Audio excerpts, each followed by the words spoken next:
And so we've arrived at our final day of the conference.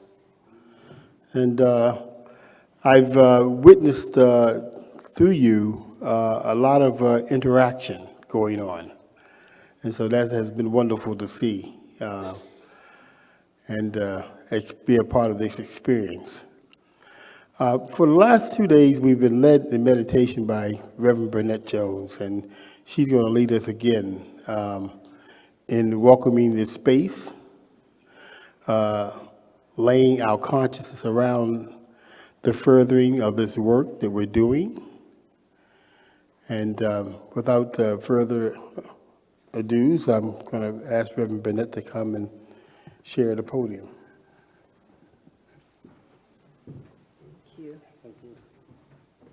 Good morning.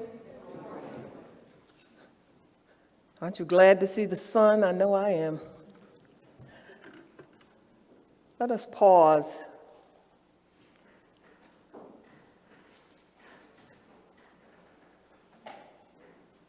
And take our attention away from all of the outer distractions. And simply focus on breathing.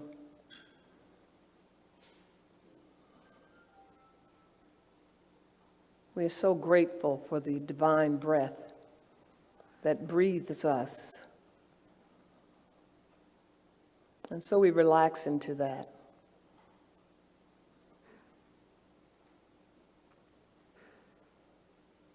And I invite you to become aware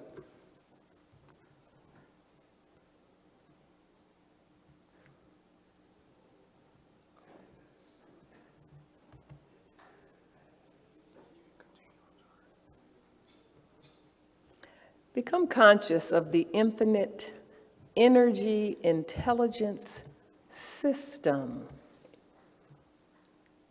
that is operating within each one of us.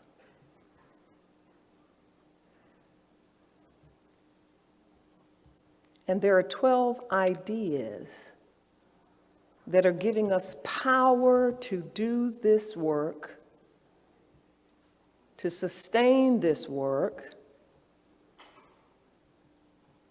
and to have it produce the results through our collective consciousness.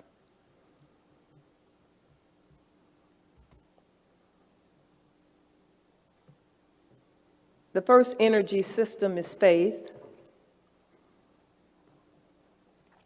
which is our ability to bring from the invisible into physical manifestation.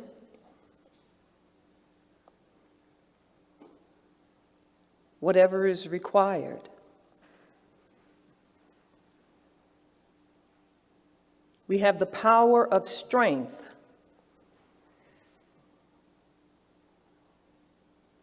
to be steady and steadfast, imperturbable, unmovable, strong.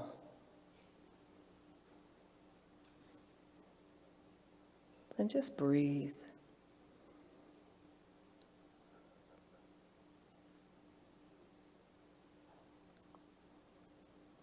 We have the power of wisdom. We are being guided and directed by a divine wisdom, giving us direction, giving us intuitive discernment and knowing.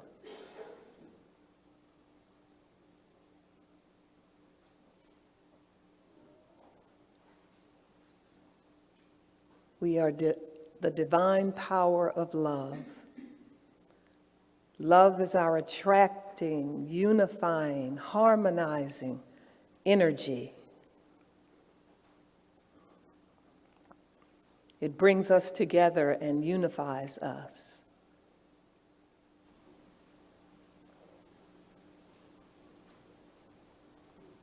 We are the power of power, the ability, the capability to have things happen. We have the power of imagination to cast a vision forward, to see and say what it shall look like according to our word. We have the divine power of understanding to comprehend ourselves and each other, to understand the systems and structures that impact our lives, and to understand what we can do about it. We have the power of will when we are willing to take action. We have the power of order, divine order, keeping the main thing the main thing.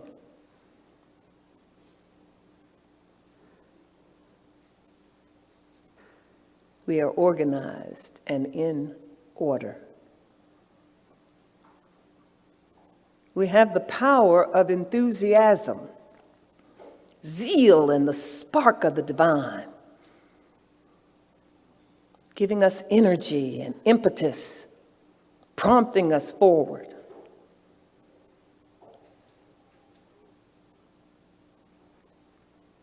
We have the power of elimination, the ability to remove, to purify, to take out of our experiences whatever no longer serves us.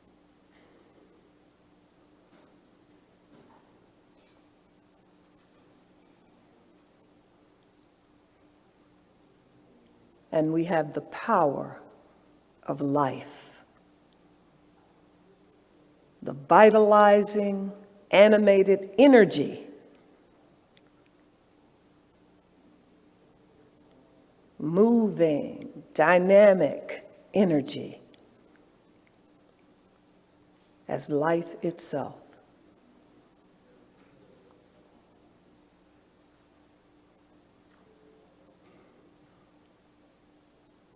And as you return your awareness to this room, this time, this space, all of the others who are gathered here with us, we recognize that we are a mighty, powerful force and energy within this infinite energy intelligence system that we call consciousness.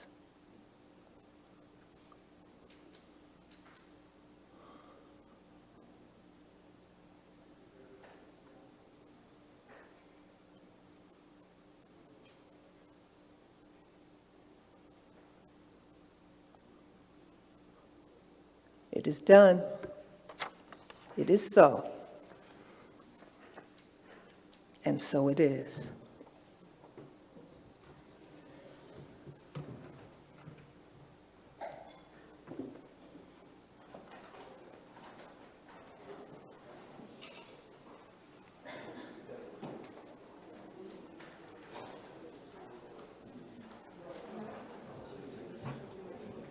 So, Omar, won't you come on up?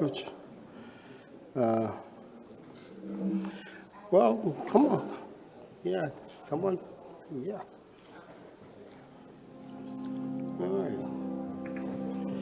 All right.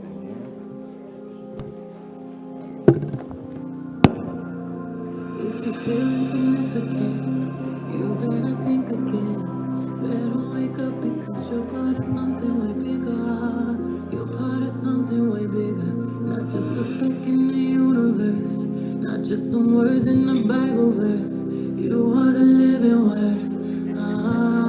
You're part of something way bigger. Bigger than you, bigger than we, bigger than the picture they framed us to see. But now we see it. It ain't no secret, no. Understand the truth about that question in your soul. Look up, don't look down, then watch the answers unfold. Life is your birthright, they hit that in the fine print.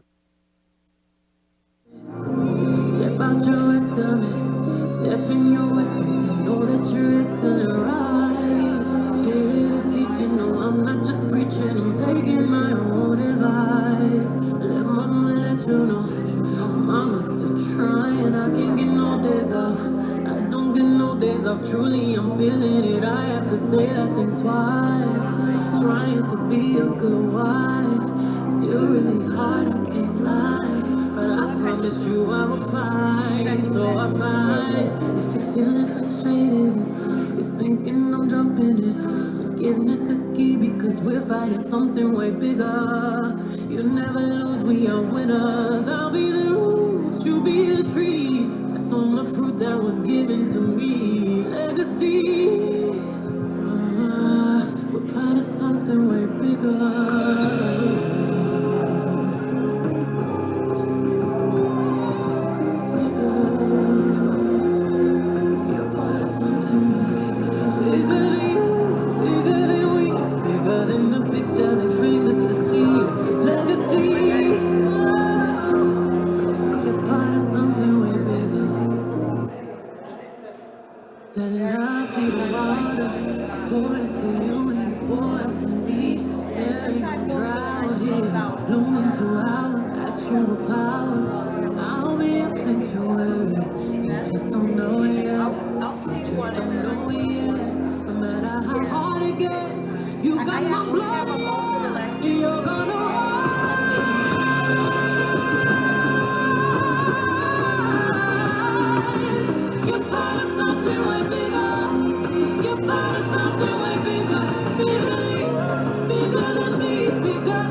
Good morning. I go. I go. I go. Good morning, sisters and brothers and siblings. We are here now at this moment to have a conversation about building a Pan-African cooperative tradition, not building a tradition, we are living in the tradition, but continuing that tradition of Pan-African cooperation. And before we get into our words, we want to first just honor those that came before us. And so in our traditions, we honor our dead, we honor our ancestors, and so we'd like to take a moment to do that. So I'm going to light a candle for those that we've lost, those that are no longer here, and take this to our altar.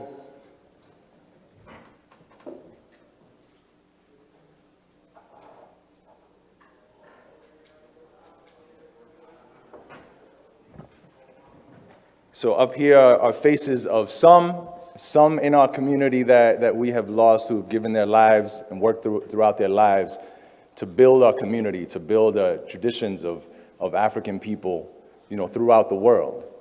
And within the context of growing together, living together, working together. And these are just a few. These are ones that are known, some unknown to some of you, but they're only just the faces of many that are out there.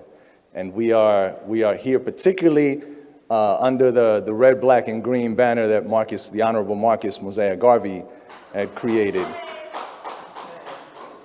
And so we're here in that tradition. And I'd like to, another part of our tradition as a part of honoring the ancestors is pouring a libation, as was done yesterday. So I have, do it over here, away from the computer. So we have this money plant that lives on. And so what I'd like to do is any of you just say a name of someone that has passed, but particularly I'd like you to think about people in your own lives, people that you know, people that we may collectively know that gave their lives and worked in community. People who came from a tradition of working and for the betterment of others and building community along the way. And that can look like the famous ones that we know, but it could look like the auntie on your block that holds everything down. The mother or the grandmother who keeps her head out the window to watch the block. So say any names that you like, and collectively we'll all say Ashe or whatever other phrase you use in your own communities.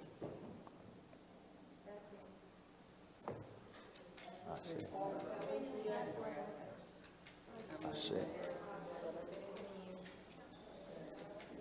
Ashe. Ashe.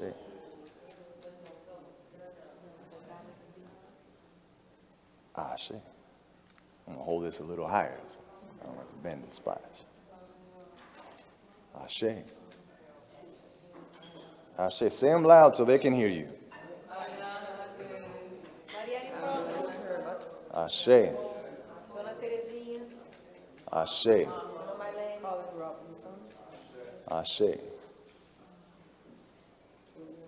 Ashe. And one big loud ashe so all the ancestors can hear you. Throughout the building they can hear. I mean really loud. Like microphone loud, like you can hear me. Let me hear you. All right? Ashe. Thank you.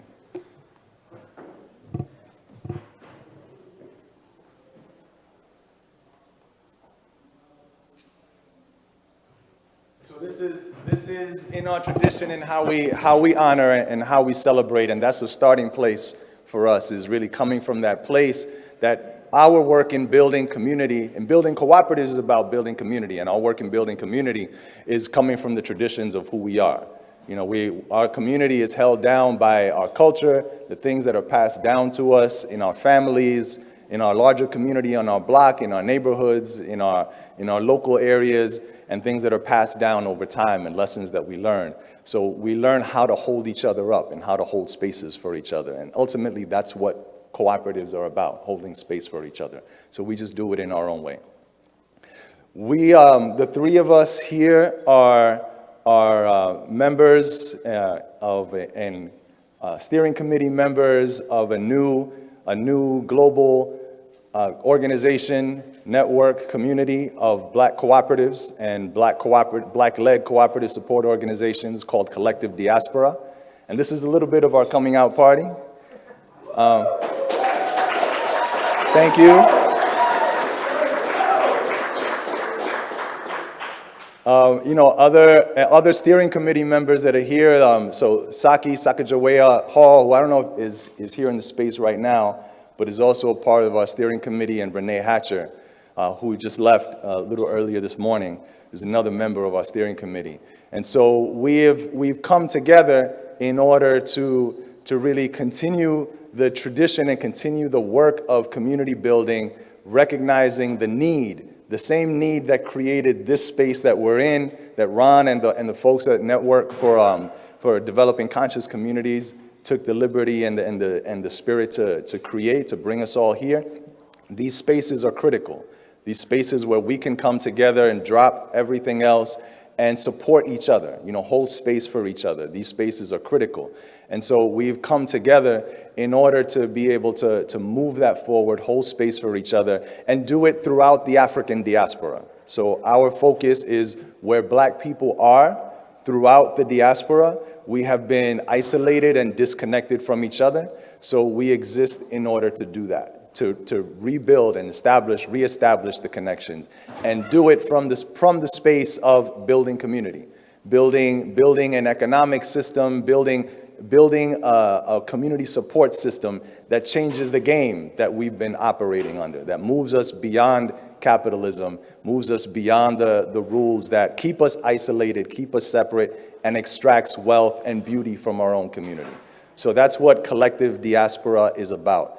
I'll say that we are here, particularly we build this as continuing Garvey's legacy, and this recognizing the work of Marcus Garvey, who was an incredible, a leader, pinnacle of, really cutting edge in terms of an organizer, building the largest mass movement Black organization in the history of Black organizing, with over 1 million members.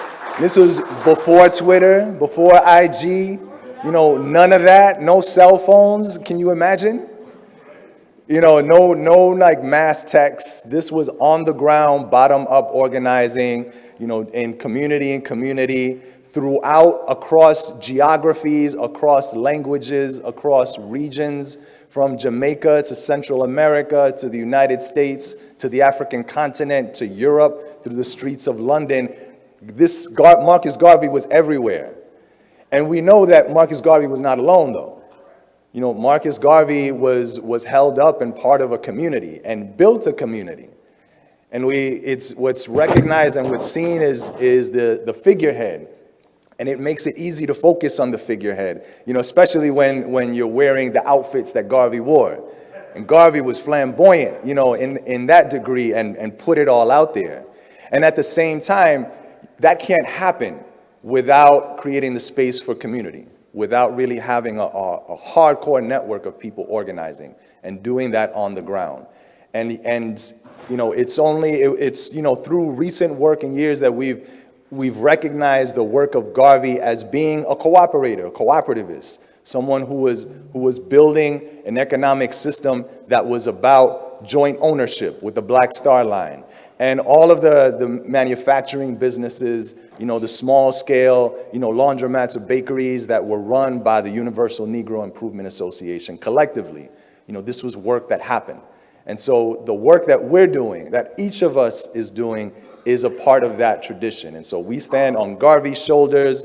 We stand on on Amy Garvey's shoulders, both Amy Garvey's shoulders, who were, who were both leaders of the UNIA, but also, married to Marcus Garvey at different points in time.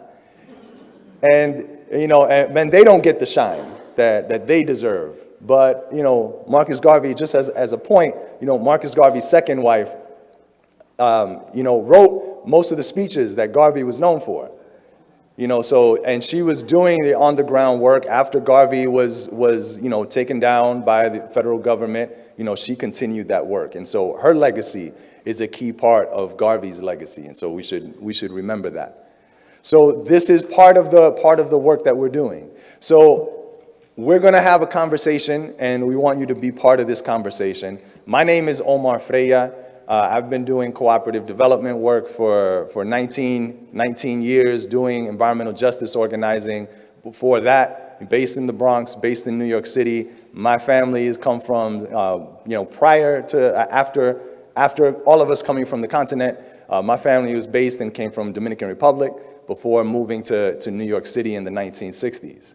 And so that's, I grew up in the streets of the South Bronx, and that informed completely what I bring and who I am to this work, being a child of the diaspora, multiple, forms of diaspora and migration. And so I'm here, grounded here in this community, doing the work of cooperative development and excited to be here. Also joining us here, and I'm going to be moderating, and so I'm going to be turning it over to our two panelists, our two speakers. We have Gillian Goddard. You can give an applause.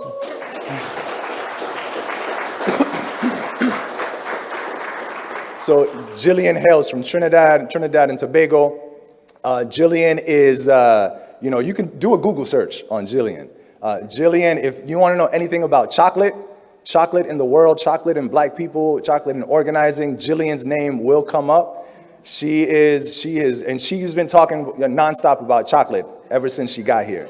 So late night, over in the Holden Court, over in the lobby area, and has given out chocolate. So if you missed the chocolate, that's on you. Yeah.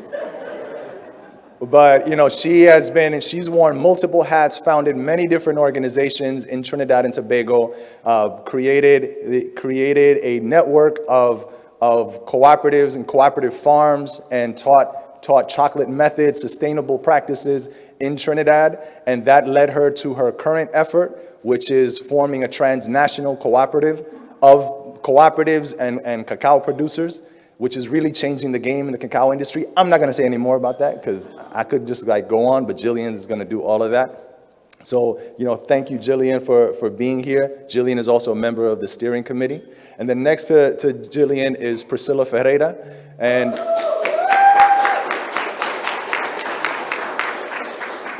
And Priscilla hails from Brazil. Priscilla is I'll say, a frustrated academic.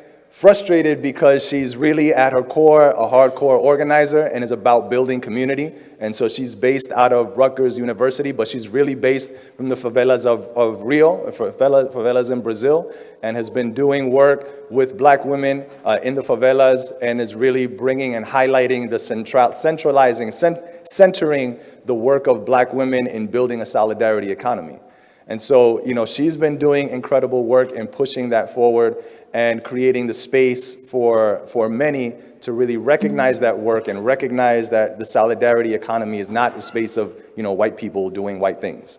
This is about, this is really at the core of the work that we are all doing. So thank you, Priscilla, for being here. So with that, that's all I really have to say. I'm going to pass it over to Gillian, who's going to come up and then and give her talk, and let me jump out of here. I'm going to use your... Well, it's not mine. It's Oh, the okay. space. Okay.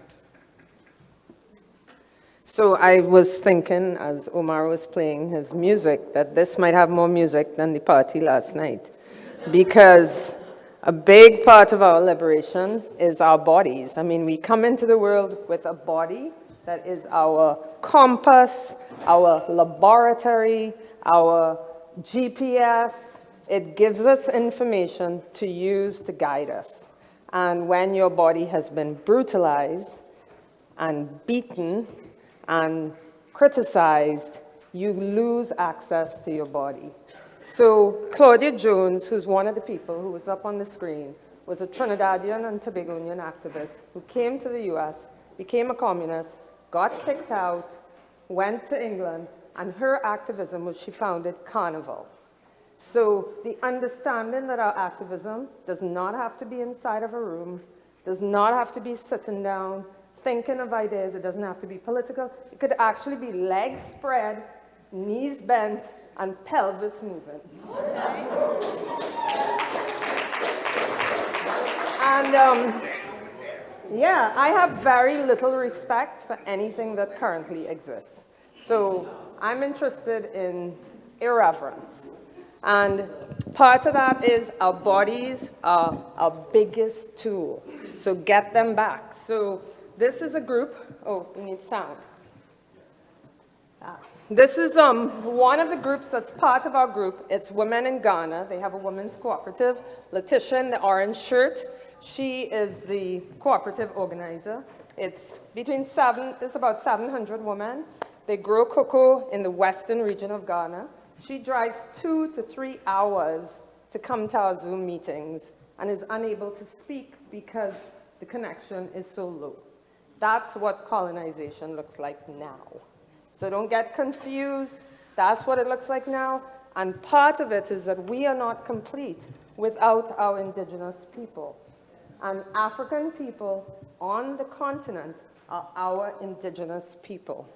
And so they have a body awareness that we can never, in my lifetime, I'm not going to have it, but I can aim for it. And when you see them in their bodies, this is our study. We need to watch them. We need to see how they move. My ex-husband is from Ghana, and he knows 800 years of his family tree. I can barely know 3 generations. So when you live in a place that you have lived for 10,000 years, your body is a different body. Even if there were wars caused by colonization, civilization, conflict. So this is Letitia with Coco Ma.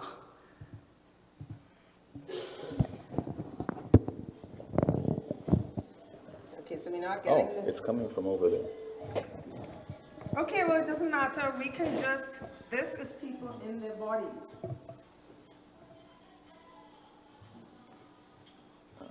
Can we disconnect the sound from the projector?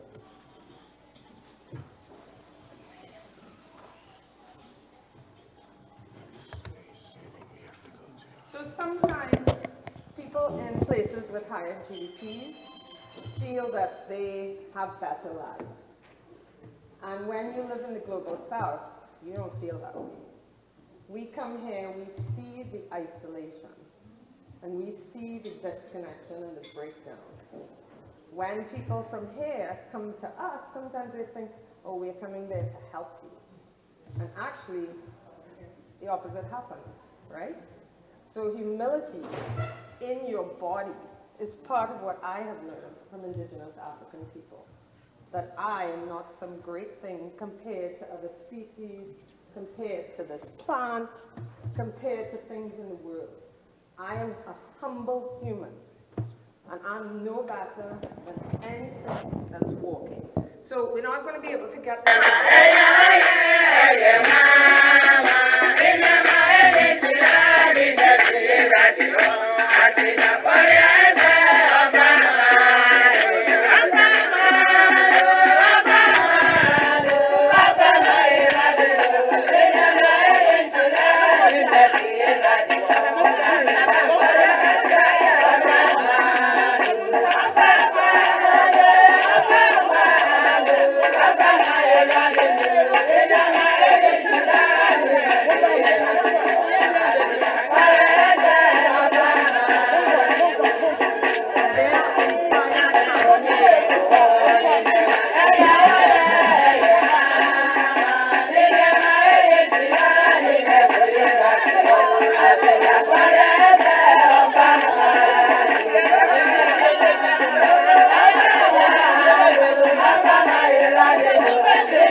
from my indigenous people is a lack of self-consciousness. And we were talking about it in the group yesterday about the white gaze. It's not just the white gaze, it's the gaze. That we actually feel looked at all moments. And there's a very big difference between a people who feel looked at versus a people who just feel there. You're just there. And so this is the way that I have chosen recently to do my activism, is through cocoa and chocolate. On the left is the current project, which emerged from the project on the right. So the project on the right, those are small chocolate bars that have the names of villages in Trinidad. So about 7 years ago, I have been farming for a long time. I farmed in the States. I lived in the US for about 17 years in a bunch of different places, and then gradually moved back to Trinidad. And I was drying bananas with 2 friends. We had started a business and went into an organic shop that I used to own and realized that there were cocoa nibs, which is broken cocoa beans, on the shelf of the shop, and they were imported. And I realized we were importing all of our chocolate products and cocoa products. This is 7 years ago, okay? In the 1800s, we were the 3rd largest exporter of cocoa beans in the world. And we were importing all the chocolate products and cocoa products in Trinidad while we had cocoa rotting on the trees. And so I called a friend, and they had a bag of cocoa under their house. I don't know, they were in a cocoa village, and I got the cocoa. I didn't know what to do with it. I did not know we could make chocolate. This is 7 years ago. That's what colonization does. Colonization is not a political process. It's a process of disconnecting you from everything around you and then making you buy it. And that includes politics, religion, music, art, cult, and everything in life. You no longer are connected to your local thing, and you're a consumer. If you look around this room, there's probably nothing in this room materially that was made in this country or made in Baltimore, right? That's what colonization is, removing you from your land base. So I didn't know what to do with it. Anyhow, figured it out, went online, and decided to try to make chocolate. I mean, it was laughable what happened the next few months, but it was just the right time. It was like that moment when your body's surfing and the wave is coming and it's about to break and you shuffle back a little bit so that you could get more momentum. Because in the cocoa and chocolate world, a white chocolate maker, well, he wasn't even a chocolate maker, had discovered that you could use Indian dial grinders to make chocolate. So chocolate went from something that you needed 20,000 US to start to 200, and you could make it at home. So he put all his information online. And so I went online and I started learning how to make chocolate with my partner at the time and an ex-partner. So the 3 of us were there kind of trying to do this thing. And when I saw how easy it was, I was like, this is crazy. I called my friends the next week and said, I'm going to teach you all how to make chocolate. So I had been making chocolate for 1 week, and that is how the process of re-indigenization, once you know more, if you know A and B, you teach that B to somebody who knows A. You do not wait in the colonized context till you have a PhD to go and teach somebody how to do something, right? So you keep passing the parcel. So I called my friends. I said, get 5 young adults together and send them to my house. And they sent them to the house, and we started teaching them chocolate making. So this is the end result. I did not put proper slides about it, and that is disrespectful, so I apologize, because this is what that came out of. So basically, for the last 6 years, 18 hours a day, 7 days a week, several of us have been organizing this decolonial project. And what we had to do was get people to even like chocolate. Because it's like Tang, right? I was saying that to somebody yesterday. If you've only drunk Tang and somebody gives you orange juice, it's going to taste horrible. So you got to learn how to drink orange juice. So we were accustomed to the worst chocolate in the world, which is Hershey's, Mars, Cadbury. Those are sweet things, and when we talk about the politics of that, hopefully you will do your best to never buy those things again. So not only these communities are generally mixed indigenous people, because Trinidad is just off the coast of South America, so we had multiple indigenous groups, and Africans, and we call them cocoa payols, which is a Creole word for cocoa Spanish, because we call indigenous people Spanish in Trinidad. And so black and indigenous people are in these communities. A lot of them look like me. I'm not a cocoa payol. My origins are from other parts of the Caribbean. But this is the first time their village names were on anything. This is the first time they made chocolate. This is the first time they could talk about chocolate. All their lives, they'd been harvesting raw materials, shipping to the outside, and it's very similar to kind of how the indigenous situation is. High murder rates, suicide, drug addiction, in tiny, tiny little supposedly idyllic Caribbean villages, because the trauma is intense. So alongside that work, we did trauma work, we did all kinds of stuff. COVID came, changed the story. So now we have an NGO, which does the background work. We have an LTD company, which does the distribution and takes the stuff to the stores and buys the foil, the wrappers, and so on, and sends to the communities. And we have a shop. We do online delivery of produce and we're processing anything we could find. If you come by us, you leave with a manicure, right? So everything we can, we process, because that's how the money was stolen. So on the left is the first project of the Cross Atlantic Collective, and that was a sampler box. After we did the box and started having meetings, everybody in the group said they thought I was crazy. And I said, thank you, I'm glad you noticed.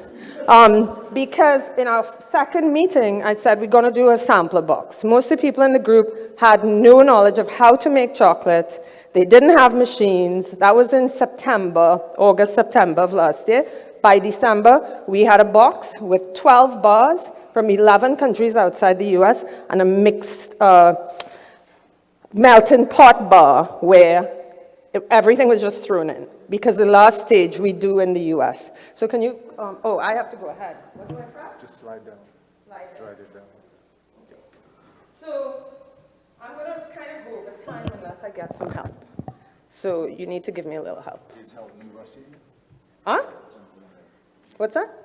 Is the help me giving? Yeah, giving me a little sense of time. Okay, so did you know all cocoa is grown in the global south? There are no trees in Switzerland or Belgium. So don't tell me you had Belgian chocolate, okay? I will do my best to be polite. There is no such thing as a cocoa tree in Switzerland. More than 70% of global cocoa is grown on the African continent. Ivory Coast grows about 30-something%, Ghana next, and then Nigeria and Cameroon are way down below. But a bunch of the other countries are now growing cocoa. 100% of all cocoa is grown by black and brown hands. Cocoa grows between 11 degrees north and 11 degrees south of the equator. So there are no white countries in that belt. Approximately 200 billion US in chocolate production annually. That doesn't count chocolate ice cream, chocolate cake, and all of that other stuff. So it's much more than that. This is the order of cocoa processing globally. Western Europe, the US, Asia Pacific, Latin America, less than 5% in Africa. What does the value chain look like? And I put that in inverted commas because, come on, what's that? Grow trees, harvest the pods, ferment and dry the beans, roast, crack, and winnow, grind into a paste, and you either press the paste into cocoa butter and powder, which is you're taking the oil out, and what's remaining is cocoa powder, or you add sugar and other ingredients to make chocolate. You use the chocolate in ice cream, baked goods, drinks, etc.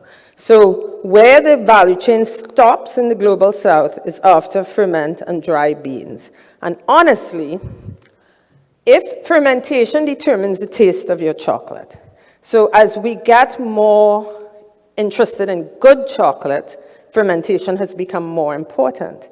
And honestly, that's our tool, because you cannot import wet beans into Europe. You cannot import cocoa pods into Europe. So unlike coffee, which can be kind of extracted at an earlier stage, that ferment and dry beans is where we really have some power now.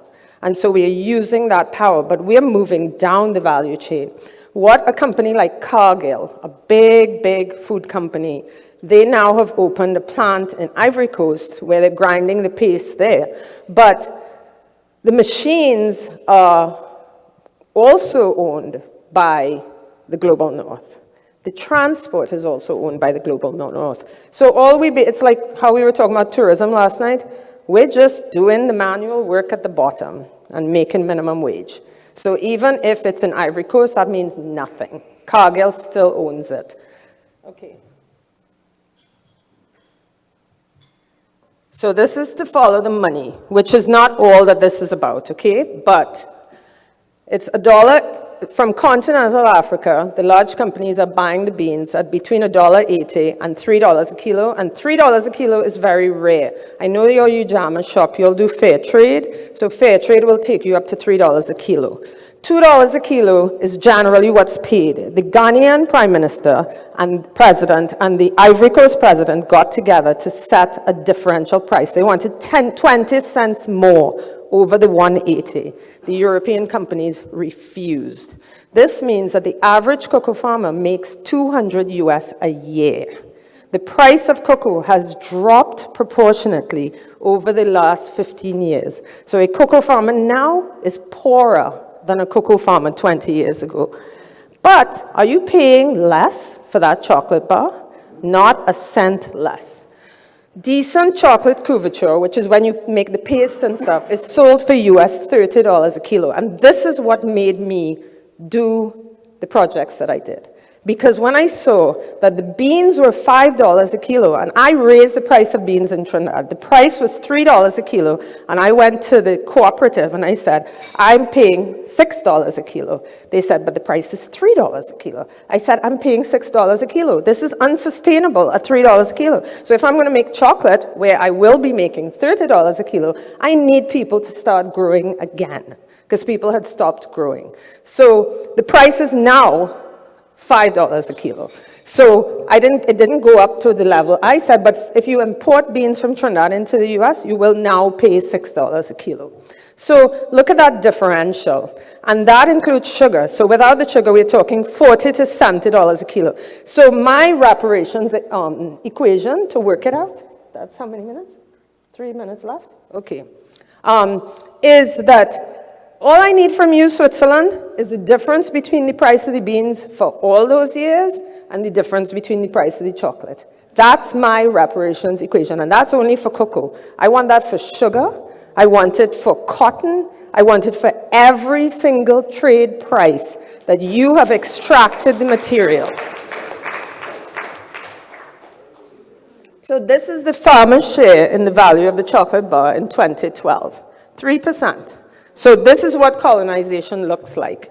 You build your supermarkets, because there were no supermarkets in Europe in the early days or in the US. You build your marketing, so you're paying all your bright young adults to market. You build your manufacturing. That's all happening in the global north. The grinders and processors are made from metals that are mined in global south and constructed, and the profits going to the global north also. Transport, that is a big part of colonization. Local taxes, and so look at what's happening to us, 8%. And guess, a cocoa tree takes 3 to 5 years to bear its first pod, right? So why did they go to Africa? Because they were indigenous people and they still own their land. In the Caribbean, we as farmers, we don't own land. So it means that they were utilizing that indigeneity where the estates are planted. They were using that because then people didn't have to get mortgages, which allows them to pay the farmer less. This is kind of the global chocolate confectionery sales. Actually, this is an old slide, it's 2013, and it's now at 200 billion. The price of cocoa has stayed approximately the same. So what is the Cross-Atlantic Chocolate Collective? It's a spontaneous movement born out of relationships. There's a really cool thing. So we have a website. Oh, this is not going to click on it. Okay, I'm going to keep going. So this is us. This is not everybody, but this is most of us, and we are gorgeous. We are just gorgeous. Yeah. So the woman, I'm going to go quickly through. I'm on the upper left. That's Naomi from Tanzania, Wezi from Malawi, Solomon from Uganda, Aaron from Grenada, Nick from Jamaica, Afi from Dominica, Carla is an Afro-Latina from Honduras who lives in Sacramento, Uzo from Nigeria, Anthony and Emily, their brother and sister from Uganda, Chinga from Zambia, that's her sister down below, also from Zambia. That's, oh my gosh, my head, Salvestine from Cameroon, Jean from Ghana, and Jania from Wheaton in Maryland. Where are we structurally at? We are registering as a cooperative in Baltimore. We're using local lawyers, and we are going to integrate our production cycle here. We're forming a condensed steering committee because now the people are falling off, right? Partially because of success. We've hired one of the group to take on managerial responsibilities, dividing the jobs. We sold the sampler box. We sold about 10,000 in the box. It was quite high in price. It was $100, but it helps us pay for equipment. And it helped us work together, and we're developing relationships. We don't want transactional relationships with selling. You got to be on our side, part of our team. We're not just selling to you and you giving us a check. Doesn't work that way. So what are the internal challenges? Which means, where's the growth? We have diverse positions on racism. There are people in the group who believe white supremacy does not exist. That's okay. Unexamined internalized racism. All of us are full of internalized racism, and that includes internalized racism basically means you have internalized the behaviors, ideas, thoughts, concepts, philosophy of racism, which means we have a lot of self-hatred, which includes disliking other black people and other people of color. That is probably the biggest obstacle. Anti-indigeneity. African people who live on the continent are our indigenous people, and we live in a culture that hates indigeneity, that has replaced our understanding of the material, natural world with human structures. So we replace Moon Festival with Easter. You know, that's a human thing. We replace the names of the streets with names of people. We're into people. And that's just one species. You're removing diversity. Most of the people in the group have never collaborated. We have 3 cooperatives, but we are multi-stakeholder marketing cooperative and individual success. Since we started, people's businesses have gone through the roof. And so it's hard for them sometimes to come back to the collective. What do the structural challenges look like? I'm not going to read it, but you all can read. The third one, all roads lead to the global north. It is way more expensive for me to go to Jamaica than to come here. I have to fly through the US to go to Jamaica. Packages we send have to go through Europe to come back to our neighboring countries. Everything is geared to the global north. But I want you all to look at that access to capital. In the group, the GDPs range from 800 US per person per year. And the top one is the US African American. I didn't put the US one. The US one is 53,000 per capita per year. African Americans' earnings are 23,000 per capita per year. So that's the range we have in the group. This was a 4-minute video. Maybe we'll look at it after. So what's going to keep us here, and then I'll stop. It's delicious. We started off meeting on Saturdays, and it was so delicious. We just looked through, people are so gorgeous, and we speak in different languages, and activism does not have to be toil. It can be sensual. It can be delightful in your body. And just by sitting next to Omar, I'm breathing his air, I'm vibing, his sweat is entering my body. There is a sensual experience of being in community. I think I need to call your wife and explain that one. So just by being in community, we are healing. Just by seeing each other, we are healing. We actually could sit silently in the meeting for the hour, and we will make incredible businesses. Better than if we were like, oh yeah, we got to do this, we got to do that. Yeah, the spreadsheet, I'm late for a meeting, da-da-da-da-da. That's rubbish.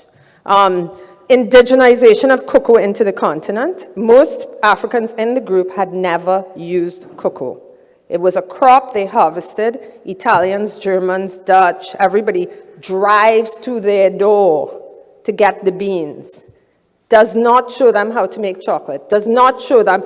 Most people in the communities of the people in the group have never tasted cocoa powder, hot chocolate, or chocolate until 2 weeks ago, 3 weeks ago. For years, they have been harvesting, and there's a whole chain that takes it out. So the first class, we taught the group how to make what we call cocoa balls in the Caribbean. That's the traditional way of consuming cocoa, which is you grind in a mortar and pestle, you put spices, and you make hot chocolate. Everybody in Africa, it's really nutritious. You dip some cassava bread in there, you are good to go. So I know I'm over time, so let me just see what I'll talk to you all later about. That sweat thing didn't work. Omar? It didn't give you more time. Okay, so when we come back, I want to talk about what would the forest do, because that's the question that Pan-Africanism is about. Not what would Garvey do, with all due respect to him, what would the forest do? So thank you for your time and your attention. And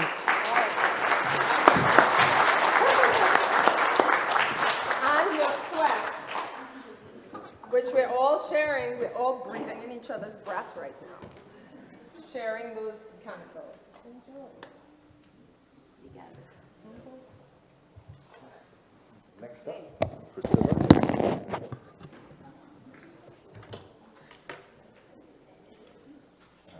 Okay. Obrigada. I would typically say that's hard to follow, but I guess I'll say it's delicious to follow. Companheiras, me ajude, que eu não posso andar só. Eu sozinha ando bem, mas com você ando melhor. Ô companheiros, me ajudem, que eu não posso andar só.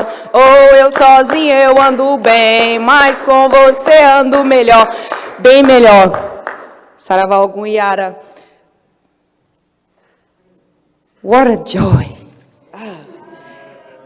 Que felicidade, que alegria, que honra, honra, honra, muita honra.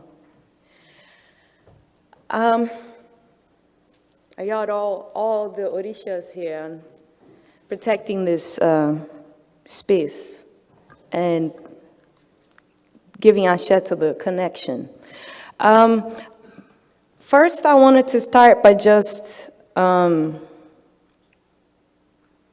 highlighting how grateful and how honored to have been shared the honor to enter these lives and the trust to share and find our connections and the trust to be sharing, both in writing, as in co-writing the political biography of a community organizer whose life's history I'm gonna talk about now, the co-writing of a book that emerged out of initially a graduate research, but really the coming together of both of us in awe at why is it and how is it that a Black woman could be a researcher. And how is it, and how did it come about that a Black woman end up in a favela to do research? And alongside Black sisters, favela residents. I did not grow up in a favela. In fact, I did not grow up in Rio de Janeiro. I grew up in the countryside on the west side of Brazil, also in a very segregated township or workers' town. Yes, on a utility plan that was built, and it was racially segregated, everything from the school to the cemetery. And this is in the 80s, right? And this is Brazil. So it wasn't legally segregated as in the United States, but it functioned as such. So that's from there that comes my curiosity to think about space and race and gender and mobility and bordering, and how to undo borders. So I think and spend a lot of my time thinking about Black geographies and, just asking about how is it that we can undo these borders while also understanding, respecting, and honoring our specific locations of existence.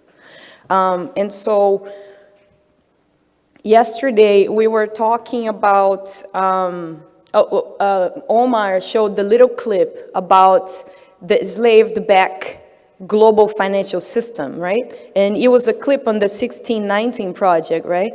And I had this picture already that came to mind in this building that you see here, in the shiny building. That's the stock market in Rio. And the stock market has been literally built. This is the building on the top. It's been literally built on top of a slave market. So this is Rio de Janeiro today. This is racial capitalism. It's a state, it's the racial state, it's the diaspora, and it's geographically at display right now. This was an auction block. And so I draw a lot. I'm constantly in search of kind of frameworks to help us understand this diasporic spatiality. And so one of them is Christina Sharp that offered me this framework to think about the wake. So yesterday, everything was so emotional, and we shared as relatives a lot of our pains and our losses, and as well as our resistance. And so I thought of the wake work, and the wake is, the path of a ship, right? It's something that's left as a trace, right? A trace of flight. The wake is also vigil. It's also watching the dead, which is very sacred. It's a very sacred public mourning that's an act of alchemy. It's an act of suffering, but also of alchemy for especially all of us African descent knows what that means. But awake is also awakening. It's also consciousness, right? It's also resistance. And those things, they don't come, the afterlife of slavery does not precede the real and actual and ongoing life of African resistance, Africana resistance.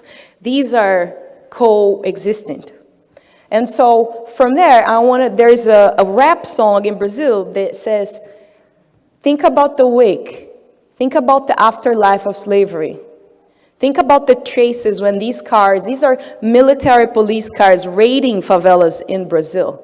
This is broad daylight. And this is a mother on the side, if you don't see, with the baby, right? This is the army. So majority black spaces considered as war zone, and national Brazilian people considered as a state enemy. This is the army. It's not even the military police, right? And so there's a rap song that says, in the hook of the line, it says, todo camburão tem pouco de navio negreiro, todo camburão tem pouco de navio negreiro. And that means every police car is somewhat a slave ship. So when we think of that trace, and the chase that's left here, and the strategizing of that woman with the baby of how to tend for her own survival while spreading the word, because people have systems of spreading the word in self-defense. And then you have women, If you don't know, if you've never been in Rio, favelas usually are at top of hills, which was a war strategy in a way, because the actual quilombos, which are runaway maroon, self-emancipated maroon communities, map exactly onto the urban space. Favelas as urban maroons community. So the idea of Maroonage is radical autonomy, is an entire system of self-organization, collective sharing of sources, resources, and knowledge in ways that's not named as economics. It's not seen as economics. It's not named as geographical knowledge. But that's the radical everyday praxis. So when we think about the hills were places where up in hill, it was both environmentally unsafe, because at the time, how to prepare, if you have seen how they are built up all top of the hills. But it was also strategic, because they could see police raids coming up and trying to rescue back the enslaved, So that's the actual real geography. And at the same time, you have this mother. So that's why you see the homes on her shirt. And then you have, on the one hand, the police that's their way of understanding safety. And there is our way of understanding safety and order. And so the story that I wanted to share here is that I've been co-writing a book for almost 5 years now with Lucia on the red shirt. Lucia, I don't know if some of you have seen the film City of God. Have you? Okay. If you have, there was a war drug faction, correct? You remember that? And the two drug lords were got killed, right? They were in a fight and then they got killed. Well, her brother was the next drug lord in command in Favela City of God for many years, over 10 years. And she lost 10 men in her family to, urban violence. The other lady, Dona Benedita, her son was one of the people also in the film. And at one point, these two women could be as enemy families. But they came together because they understood that these are children who are not drawn into vulnerable lives,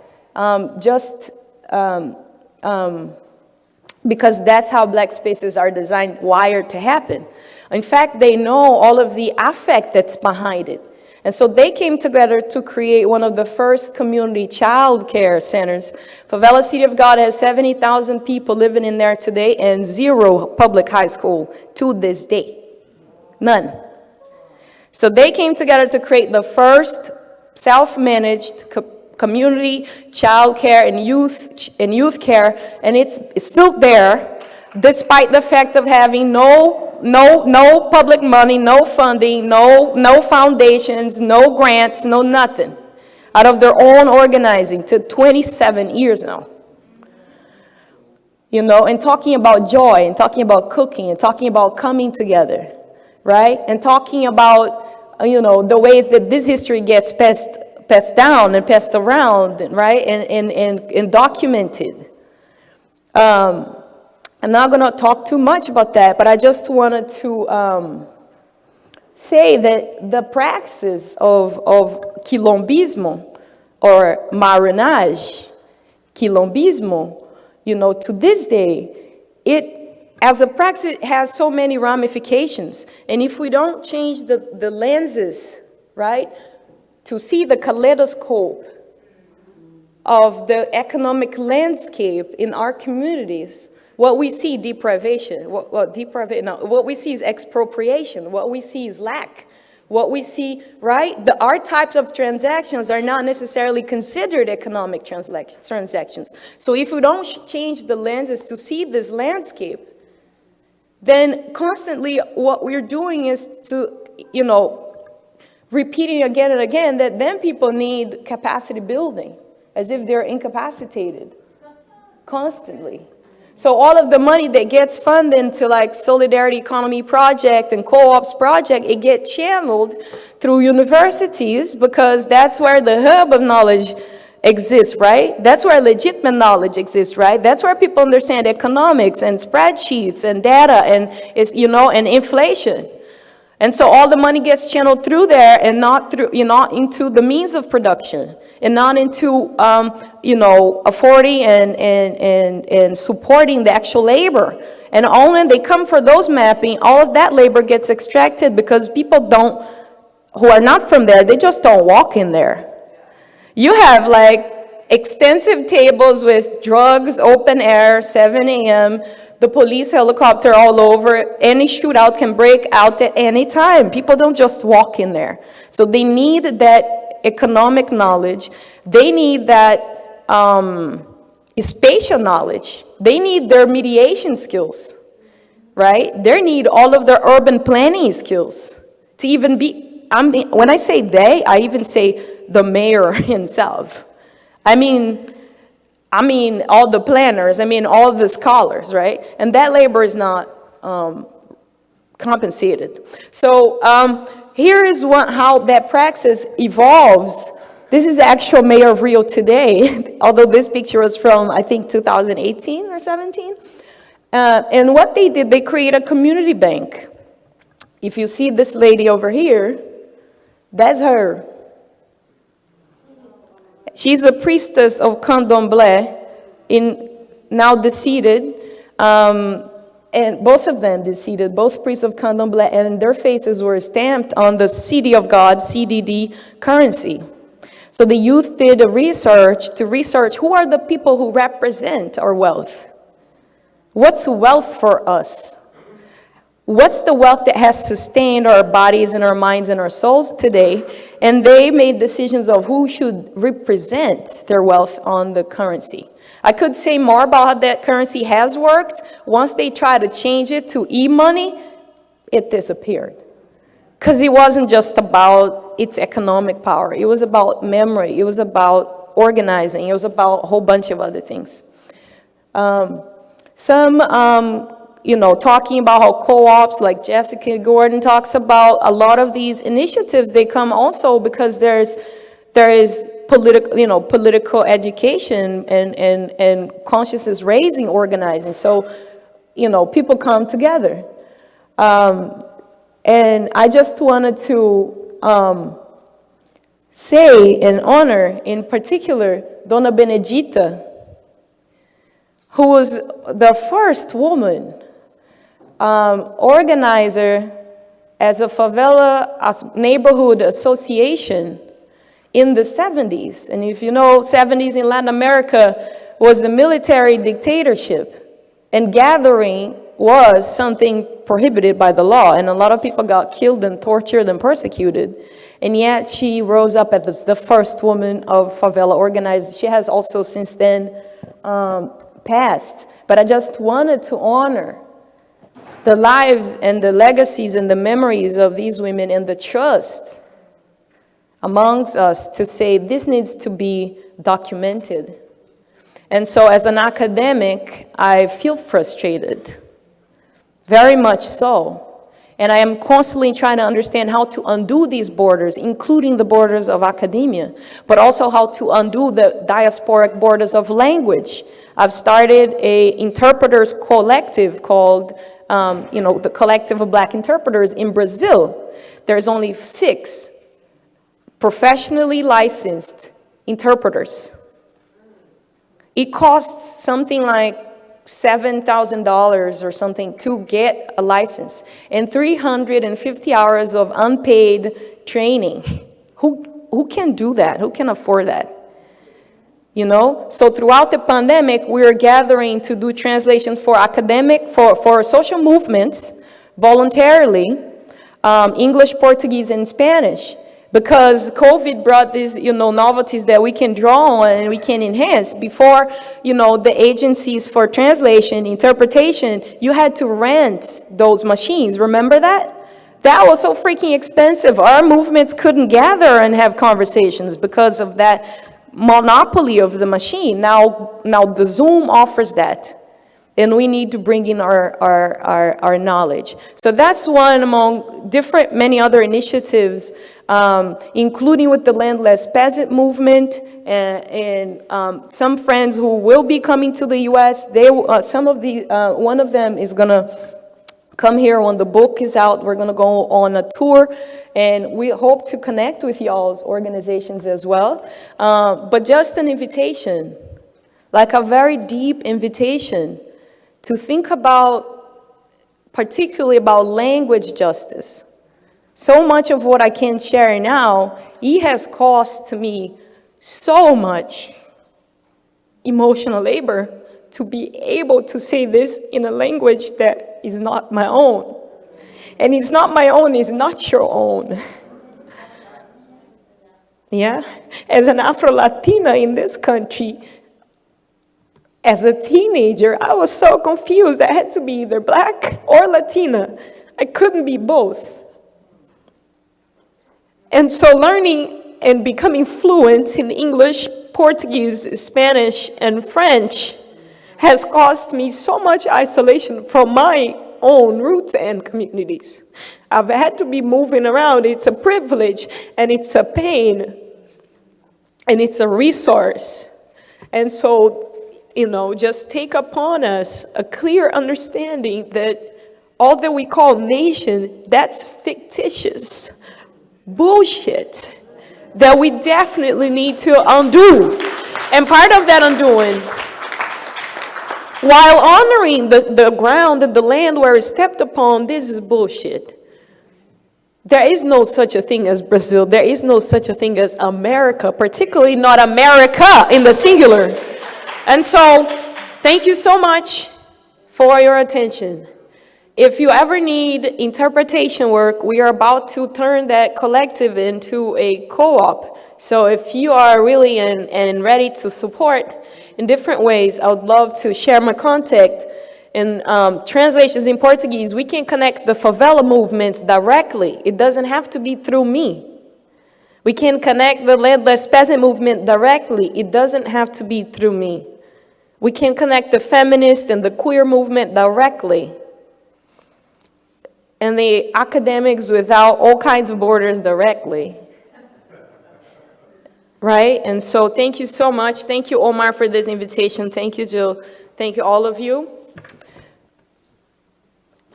Isolated never again. Thank you.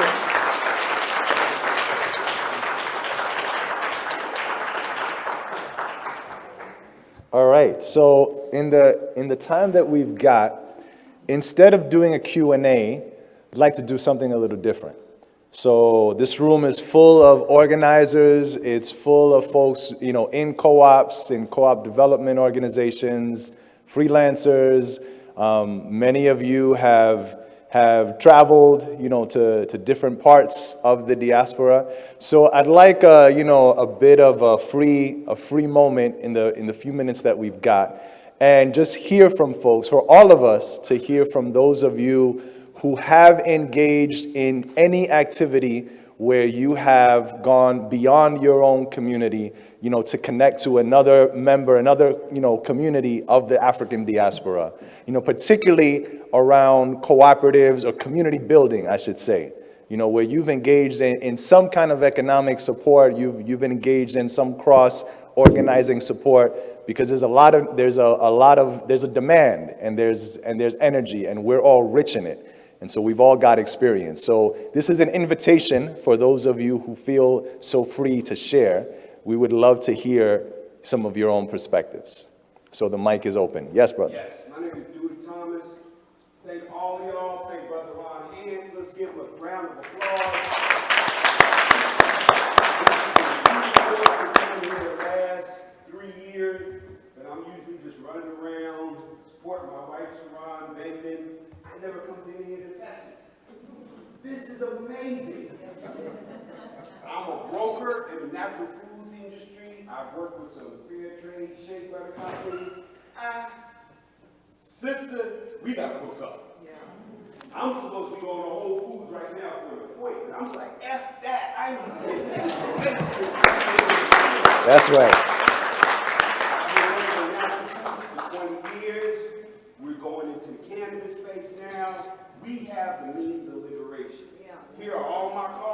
register, my store, my brokerage. I got to go and decolonize whoever, whatever.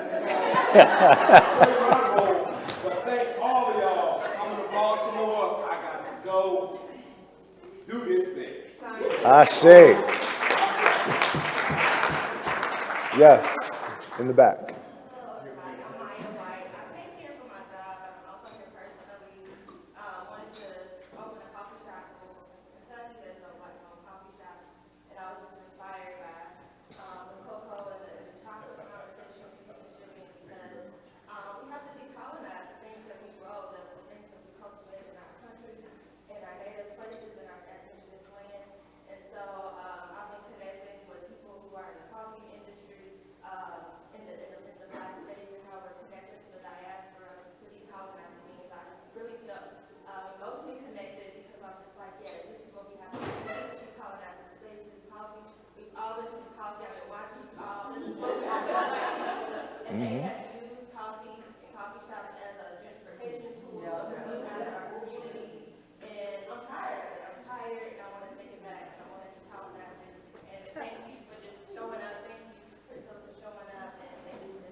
Thank you. Thank you. I say.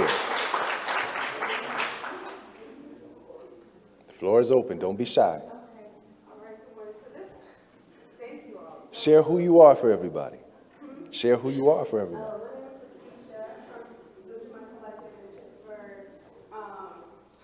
Let's cry together. My family. And I'm going to get emotional because, first of all, we're going to join your co-op. We joined in the group. We want to keep a job.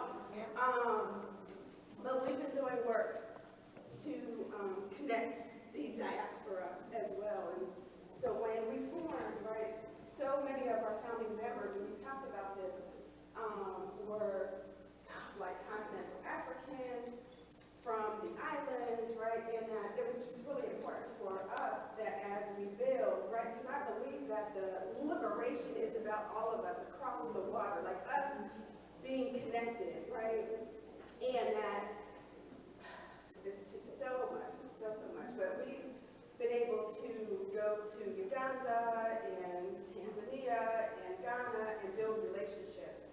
And one of our principles, right, is about fair trade. But what's interesting about the fair trade space is that, you know, it's dominated by white people.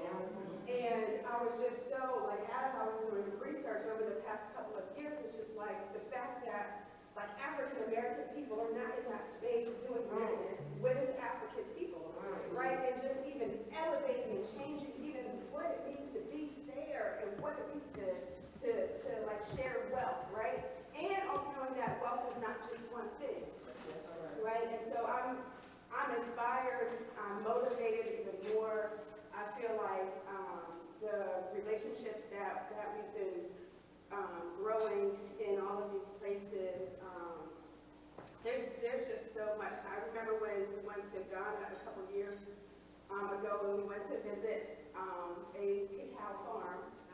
And just, you know, just like with our young people, and just opening up our eyes and just understanding, right, everything you shared about chocolate, right, and just understanding how disconnected we've been through oppression, right, and just being able to hold the plant and touch the tree, right, and to taste like the seeds taste like mango. Yeah. Right, just amazing, just these amazing sensory experiences, and we have so much work to do.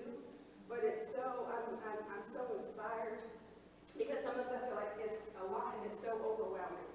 But I'm like, yeah, we with y'all. Yeah, we with y'all. I say for real. And then I saw a hand up over here in the middle. Yeah, I mean, I just want to quickly get us back into our bodies again, because that's where we have lost our way through. This is violent. These materials in this room are violent, and they make us close off. And in conversations like this, to get our brains to move, we have to have flow. And violence, if you look at a child getting hit, all of y'all have probably done this, to stop feeling the licks. So we need to do that. And tears will flow. And that's what we need to do together. So I just quickly want to say that while here, I met a brother who has Vincentian roots, who's been dreaming about being a chocolate maker for probably your whole life. And another brother with Haitian roots, who Haiti has some of the best cocoa in the world because the Taino people brought a particular variety there. And meeting people here, because we have always wanted to get a group of African Americans, send over unfinished chocolate, and have it processed in a project. We do not want to engage with this transactional capitalism. Every interaction has to have a relationship. And so thank you so much for all these relationships we are getting here. We are in this, right? We're here now. There is no insecurity in these relationships anymore. We're here forever. So thank you. So I'm going to take one more wants to share. Go ahead, bro. Basically, I've been working, doing volunteer work in terms of setting up an organization in Ghana with a sister who went to Ghana. She wasn't coming back to America. And it's called the Diamond Girls Club. And what they did was they renovated 13 latrines at Philip Waukee Girls School in Cape Coast. And because they didn't have toilets, they didn't have delivery trash cans, so they went out to get that stuff and donate. They also have been working with women in prison in Ghana. I can't pronounce this, but it's a prison, a women's prison. They're providing, sanitary stuff for them, et cetera, et cetera. And they're doing some other things. What I would like to do with them is to move them in the direction of talk to them more about doing co-ops and take it into that form, because it seems to me it would be a good organizing piece, as well as just a good service of creating, this whole collective concept. They already got that done anyway, but, that was already there, but just kind of utilizing that. And so this is one of the good things that came out of this for me, is figuring out how I can try to push that and support that and articulate that to her and the organization here. Beautiful. Thank you, Ashe. I'll lift up two groups that aren't here in this space right now, but would otherwise be. One is Repaired Nations, which is Black cooperative development organization based in the Bay Area. They've done solidarity trips to Ghana, in a particular few years ago, and have done some virtual exchanges where they've focused on cooperatives and have helped with bridging some of that work between Oakland and Ghana. And the other is the Federation of Southern Cooperatives, which we all know, 55 years strong. They've done some international, some particularly African work, solidarity work in Africa, doing farmer exchanges, and so that's been powerful. So I want to lift them up since they're not here in the space, because you should know that work. I've got. Okay, come on up. Yeah, very quickly. There are some sisters here who also had been, doing work with childcare and youth center. I wanted to, sisters over there, okay. But anybody else who might be interested in bridging connection with the women of City of God, then you can also reach out to me. They have been thinking a lot about how to formalize this, but sometimes it's like a couple $1,000 creates the infrastructure for it to become going from a collective to a co-op. But a lot of that knowledge and even the small resources is not always available. So if you're interested in that, and then also one last thing is, there's also women from the landless peasant movement, so land squads, basically land occupation, who've also trying to organize co-ops. So the people in the farming sectors can also, email me, and I can help with that connection. I think these were, that's it. Thank you.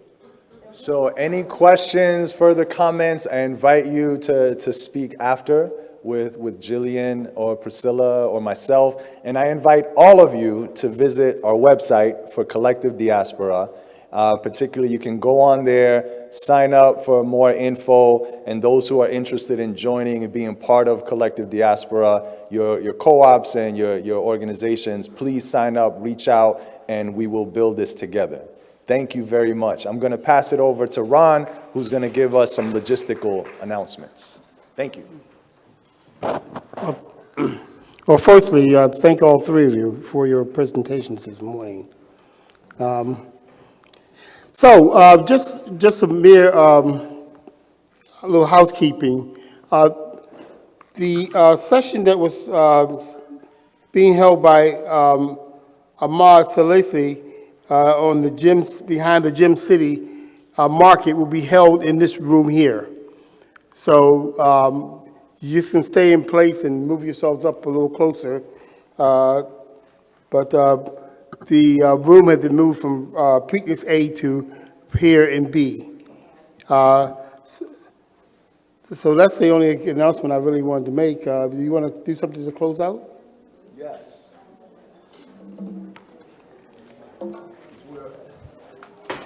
Since we're about music, you know, feel free to express your togetherness in any way you see fit. Thank you very much. Enjoy yourself.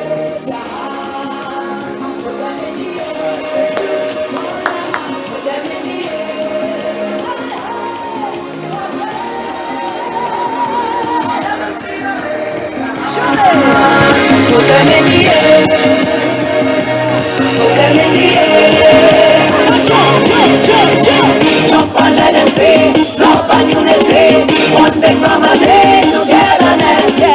Jump and let them see love and unity, one big family, togetherness. Wine and let them see love and unity, one big family, togetherness. Wine and let them see love and unity, one big family, togetherness. The fussing and the fighting and the war must done, the war must done. War must done, the fussing and the fighting and the war must done. Come let we live as one. Just set up, put down the drugs, knife and the gun, knife and the gun, knife and the gun.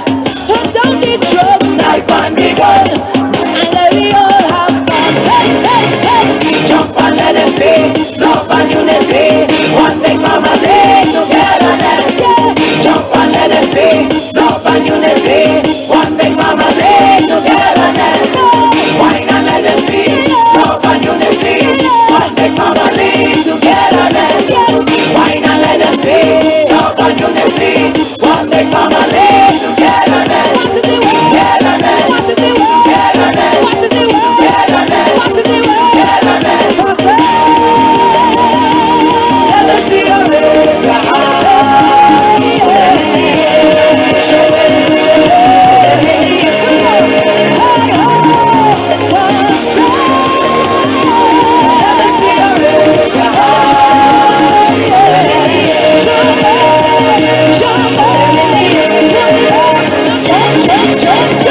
jump and let them see love and unity, one big family, togetherness.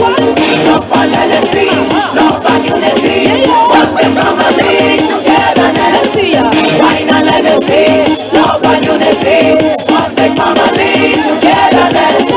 Wine and let them see love and unity, one big family, togetherness. Can't believe that the fighting cease. Can't believe that we living in peace. Them can't believe the youth put down the gun. Them can't believe that we living as one. Can't believe that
Omar.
Yeah, again, we're hosting the Gym City Market Forum here.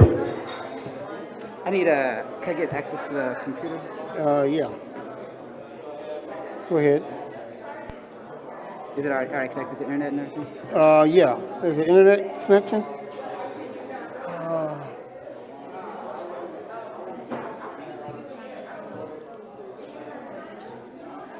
I gotta run the rest real quick.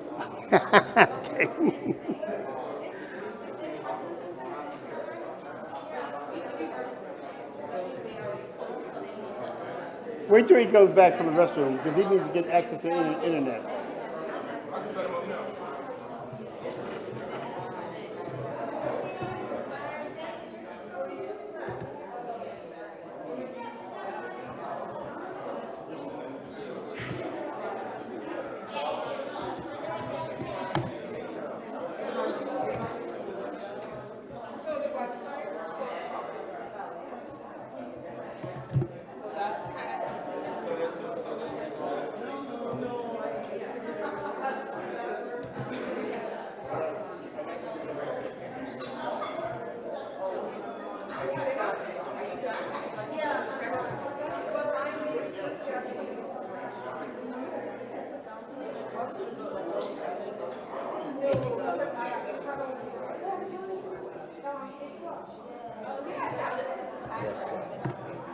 Sorry about that. No, you're fine.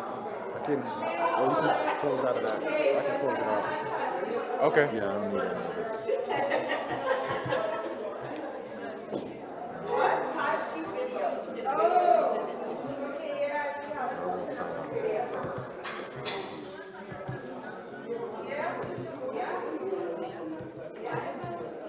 Hey,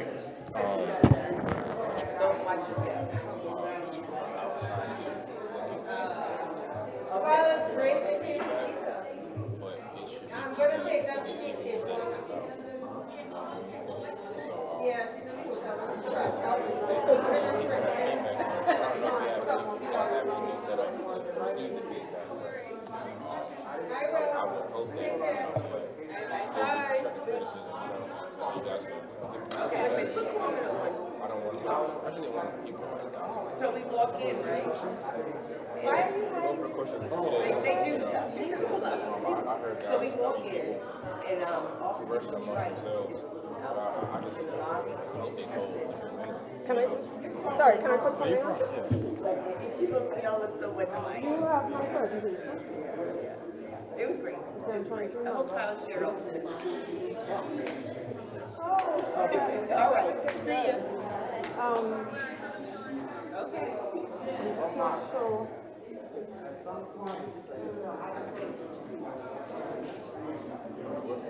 Oh no, I'm trying to go to YouTube. Sorry. Just this song is called "Be Proud." Yep. So really, really. Okay. She Yeah. said she has. Oh yeah, we're good. But just let me get. Okay, Put something on and then. No rush.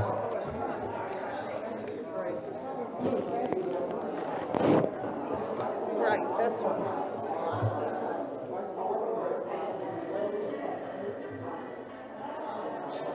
These things are so obnoxious. There we go. Can you put it on the screen?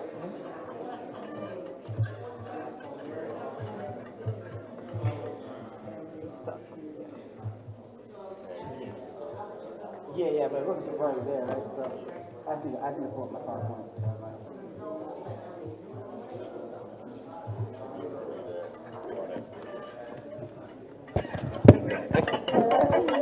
That's kind of weird how the song has.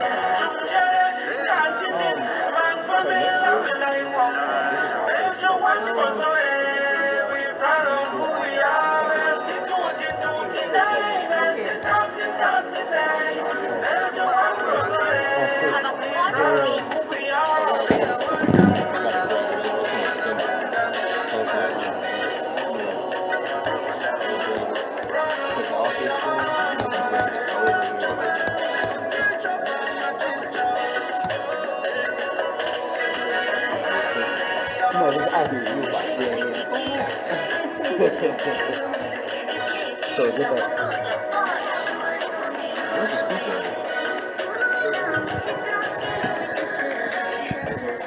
Yeah, I think that's